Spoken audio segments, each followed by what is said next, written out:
अप्रैल मई के भीषण तपती गर्मी में भी अपने पौधों से इस तरह से ढेर सारे फूल लेने के लिए और पौधों को बिल्कुल स्वस्थ रखने के लिए आज एक ऐसे खाद की बात करने जा रहे हैं जो बिल्कुल फ्री में हमारे घर में ही उपलब्ध है।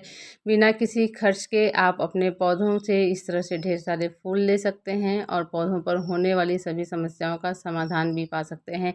गुड़हल के फूल लगभग सभी घरों में हम देखते हैं, लेकिन बहुत से लोगों की ये शिकायत होती है कि पौधे हम लगाए हैं लेकिन उसमें कलियां नहीं बन रही हैं। कलियां बनती हैं तो गिर जाती हैं, पूरी तरह से खिल नहीं पाती हैं और पौधों पर कीड़े मकोड़े का अटैक भी हो जाता है। तो आज जिस खाद की हम बात कर रहे हैं ये हमारी इस पौधों की सभी समस्याओं का समाधान करेगा। ये फर्टिलाइज़र का भी काम करता है और हमारे पौधों पर ये पेस्टिसाइड का भी काम करता है। इस खाद को दे कर के अपने पौधों से हम फूल भी ले सकते हैं ढेर सारे और कीड़े मकोड़ों की समस्याओं से भी समाधान पा सकते हैं। औषधीय गुणों से भरपूर एलोवेरा जो हमारे स्किन के लिए, हमारे बालों के लिए भी फ़ायदेमंद है, ये हमारे स्वास्थ्य के लिए भी बहुत ही फ़ायदेमंद है। ये हमारे पौधों को भी बहुत अधिक फ़ायदा करता है। इसका फर्टिलाइज़र हमारे पौधों में एकदम चमत्कार का काम करता है। इसके आप मोटे-मोटे 5-6 पत्तों को इस तरह से बारीक टुकड़ों में काट लीजिए और एक गुड़ का छोटा टुकड़ा ले लीजिए और 1 कप छाछ। छाछ अगर पुरानी हो तो और भी ज़्यादा फ़ायदा करेगा ये, इससे रिज़ल्ट 2 गुना देखने को मिलेगा। पुरानी छाछ नहीं है तो कोई बात नहीं, आप तुरंत की ताज़ा छाछ का भी उपयोग कर सकते हैं। गुड़, छाछ और एलोवेरा के सारे टुकड़े को मिक्स करके 1 लीटर पानी में आप 5 से 6 दिनों के लिए ढक कर के रख दीजिए। 5 से 6 दिनों में ये अच्छी तरह से डिकम्पोज़ हो जाएगा और हमारे पौधों के लिए बहुत ही जादुई तरल खाद के रूप में तैयार हो जाएगा। इस खाद को देने से हमारे पौधों में कलियों की संख्या बढ़ती है, मिट्टी की उपजाऊ क्षमता भी बढ़ती है, मिट्टी के पीएच लेवल में भी सुधार होता है। इस खाद को मैंने 1 हफ्ते पहले ही बना लिया था। ये खाद मैं 15 दिन के अंतराल पर अपने पौधों में देती रहती हूँ, तो इसे मैं हमेशा ही तैयार करके रखती हूँ।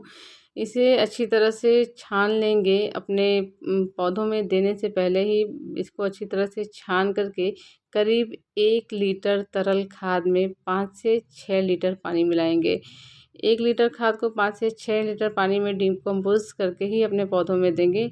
अगर थोड़ा ज़्यादा कम हो गया तो इससे हमारे पौधों को कोई नुकसान नहीं है, ये एक तरह से जैविक खाद है, इससे कोई साइड इफ़ेक्ट हमारे पौधों को नहीं होता है। तो बिना किसी झिझक के, बिना किसी घबराहट के आप अपने पौधों में इस खाद का प्रयोग कीजिए, रिज़ल्ट आपके सामने ही आएगा। हालाँकि रिज़ल्ट मैंने आपको पहले ही शुरुआत में अपने पौधों पर दिखा दिया था। अगर इसे और भी स्ट्रॉन्ग बनाना चाहते हैं तो आप इसमें 1 चम्मच कॉफ़ी पाउडर मिलाइए। रिज़ल्ट आपको 2 गुना तेज़ी से देखने को मिलेगा। ये पौधा 2 गुना ताकतवर हो जाएगा, हमारे पौधों पर बहुत अधिक फ़ायदा करेगा। इस खाद को हम अपने गुड़हल के पौधों के साथ-साथ उन सभी पौधों को दे सकते हैं जिसमें न्यूट्रिशन की कमी हुई हो और पौधा एकदम बेजान बेरुखा पड़ा हुआ है। ये मरते पौधों को भी दोबारा से ग्रोथ शुरू कर देता है, पौधे को स्वस्थ कर देता है। गुड़हल के साथ-साथ आप इसे गुलाब, करी पत्ता, एंजोरा के साथ-साथ आप सब्जियों और फलों के पौधों में भी इस लिक्विड फर्टिलाइज़र का प्रयोग कर सकते हैं। इस फर्टिलाइज़र को देने से पहले आप मिट्टी की अच्छी तरह से गुड़ाई कर लें और 1 दिन पहले अपने पौधों में पानी न दें और इस फर्टिलाइज़र को जब भी आप दें शाम के समय दें। सुबह में अगर इस फर्टिलाइज़र का प्रयोग हम करेंगे तो आजकल धूप तेज़ हो रही है, ये हमारे पौधों को उतना अधिक फ़ायदा नहीं कर पाएँगे क्योंकि तेज़ धूप से मिट्टी जल्दी ही सूख जा रही है। अगर शाम को देंगे तो रात भर में इसकी जड़ें सारे न्यूट्रिशन को अच्छी तरह से ले पाएँगी और हमारा पौधा 2 गुना तेज़ी से बढ़ेगा और स्वस्थ भी रहेगा। उम्मीद है आपको जानकारी अच्छी लगी हो, वीडियो पसंद आया हो। अगर जानकारी अच्छी लगती हो तो वीडियो को लाइक, शेयर और मेरा यूट्यूब चैनल प्रकृति का प्यार सब्सक्राइब ज़रूर करें।